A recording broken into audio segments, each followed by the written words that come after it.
Following the fatal stabbing of 18-year-old Henry Nowak in Southampton in December, Hampshire police have now released bodycam footage of the incident.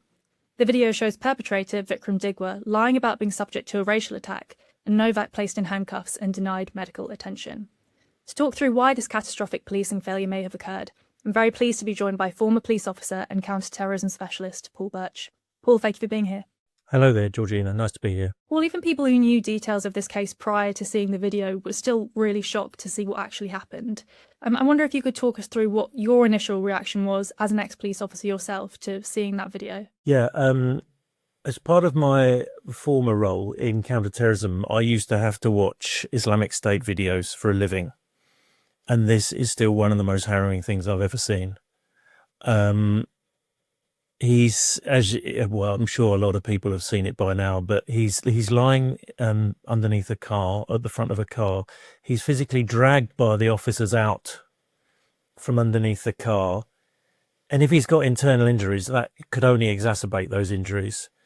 He says he's been stabbed. He says that multiple times. It's not hyperbole. He just says that, and he says he can't breathe.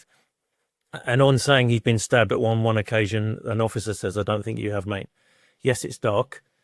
Yes, he's got what we now know is the perpetrator prattling away in his ear, probably aware now of what he's done, confusing the situation. However, emergency ELS training, emergency life support training in the police, you are taught to not deal with the possibility of internal bleeding, but be aware that it can happen when someone's been attacked, not necessarily with a knife, and also that duty then is to call the paramedics, call the professionals. Yes, you could administer first aid training, you could administer ELS training, as I say, as it's called, but then you call the ambulance. They very, very slowly realise towards the end of the clip that they might need to call an ambulance because he's gone unconscious by that time, by which time it was too late. And I know the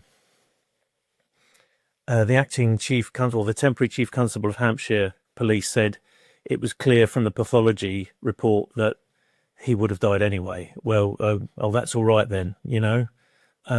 His last moments were, undignified, humiliating. The last thing he heard was his rights being read to him as he's slowly losing consciousness on the ground. Yet we've all been as police officers, we've all been in situations that require very rapid, potentially life-saving judgments. Thankfully, I was never in a position like this. I've been to stabbings and shootings in my time. But when someone says they've been stabbed, and not just once, and he's clearly prostrate on the ground, he's no threat to anyone, something's amiss. He's not just lying on the ground because he's racially abused someone and then decides to fake it. So, yes, a lot of questions to answer for the officers in the case on the ground. The IOPC is looking at it, the Independent Office for Police Conduct. But there are much wider issues with policing here. It's been widely discussed, two-tier policing, the culture that's been engendered by decades of DEI-type training, anti-racist training. My personal view is it stems from the Macpherson report and the police being only too jumpy and literally paranoid about the accusation of racism. So they now, as a direct consequence, someone has lost their life. Some young white boy has lost his life because they were more scared of being viewed as prejudiced than dealing with the physical safety of someone. Yeah, and I think what you mentioned there is the really shocking thing is that he actually tells police officers exactly what's happened to him as soon as they arrive. He says, "I've been stabbed," and he says a number of times, "I can't breathe." And that's immediately dismissed off the bat. In fact, they seem really reluctant to even check whether he has injuries or not. Obviously, we can't get inside the heads of these police officers, but do you suspect that that's the case, that in this instance they were so willing to put this young man who was on the ground in handcuffs and to believe he was in the wrong was because an accusation of racism had been lobbied? Yeah, well, I think it's become clear now that the perpetrator and his brother were both at the scene, because his brother initially called the police saying his brother's been racially attacked or racially assaulted or something. And you see the officers engage with Digwa, the murderer, who tries to maintain he's been injured. He points to a supposed wound above his left eye, but there's no wound there, of course. And they arrest him for assault. So they think there's been a physical altercation, but there is no doubt that almost like the first word that the caller heard was racism, was an accusation of a racist assault. So that would have been immediately upgraded, which is why you had, I think, a few officers there, as far as I can see, when you don't get them going to a burglary or anything like that. But this would immediately trump most other things on the call queue.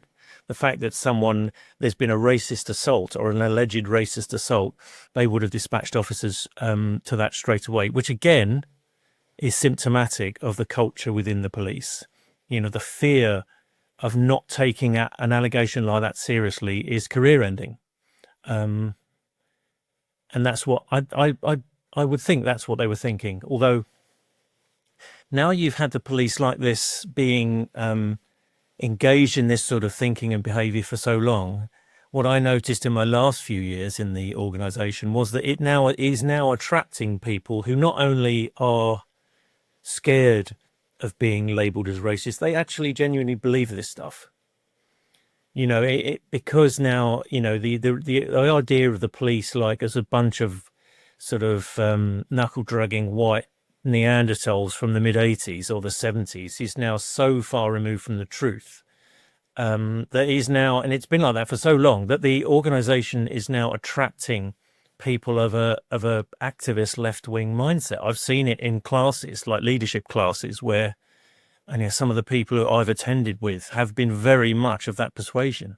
And it's attracting people who genuinely believe this stuff now. And if you want to get on in the organisation, you've got to at least pretend to, I don't think you can pretend to subscribe to it. You just genuinely have to. So yeah, it is attracting, but whether this changes, it really should change things now, because we've had the grooming gangs, which is probably the biggest single issue where fear of being labelled as a racist has led to awful consequences. But I guess to a lot of people, that's still quite abstract because it hasn't affected them. But this is the death of someone caught on camera due to an allegation of a completely fabricated allegation of racism. And that's what it's directly led to. I think this is the most impactful incarnation of those attitudes. And when you talk about that kind of culture in the police force, which is unfolding now, what does that actually look like in practice? Is this something that happens during training? Is this, the anti-racism implicit bias training, is that just become such a big part of the police force that it's pervasive now? Yeah, it is. For those of us who are a bit longer in the tooth, who joined many years ago, we had to have regular training refreshers where they would instill this sort of stuff. Whether, the main theme of a training session would be like misogyny, another theme would be racism. And it's all, none of it was sort of based on any sort of direct evidence or any scientific or study. It was just based on sort of sound bites and sort of social theory, social justice type theory. I think and it's been going on for a long time, actually. So when I joined, the first thing I was met with, or each of us were met with on our desks, was a massive ring binder. This is week 1, day 1, and you opened it up, and the first page had nothing to do with crime. It had nothing to do with the history of policing or the reputation of the role.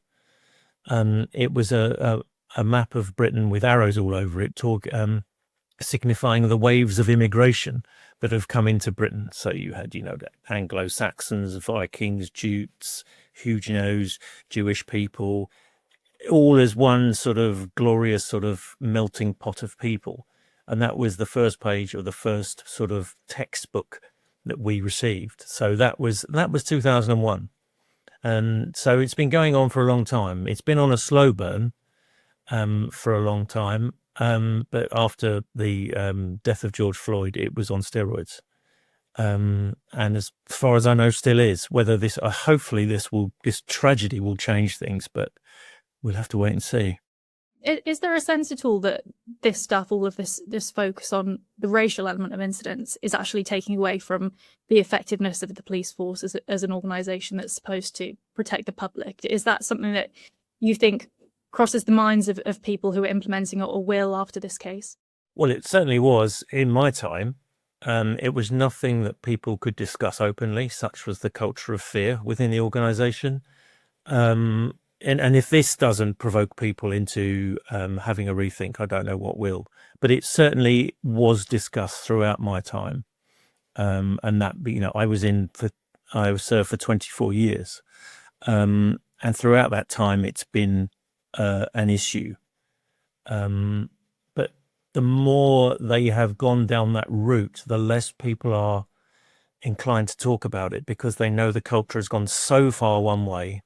They certainly don't talk about it openly, not really in training sessions or with supervisors.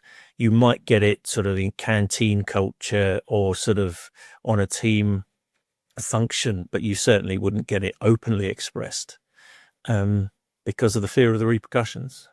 And they would be severe. They would be severe. People would be sacked for something very, very minor. So that's always the fear, and that's what they've got hanging over you.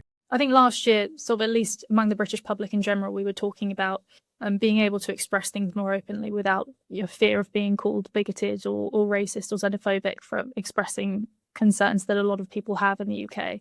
But I think after this case, it's clear that the word racism still has huge sway, at least over sections of the police force, to the point where a man lying on the ground incapacitated can be presumed guilty as soon as that accusation is put his way. To ask a difficult question to finish, Paul, what does the police have to do to stop an awful incident like this happening again? Well, I think institutions like the College of Policing need to be disbanded, and the whole issue of policing needs to be reassessed from the ground up. I think the Health Secretary swept away NHS England as part of a recent round of reforms, or certainly in this Parliament.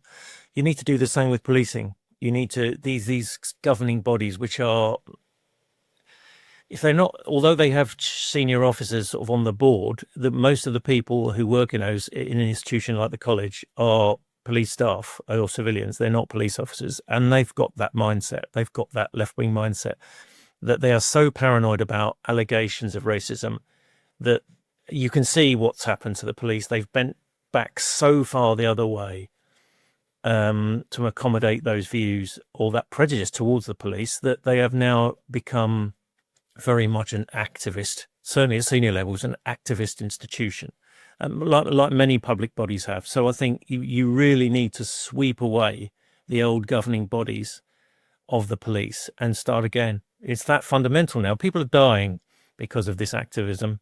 And so the whole thing needs to be started again from the ground up, I think. Paul Birch, thank you very much. Thank you very much.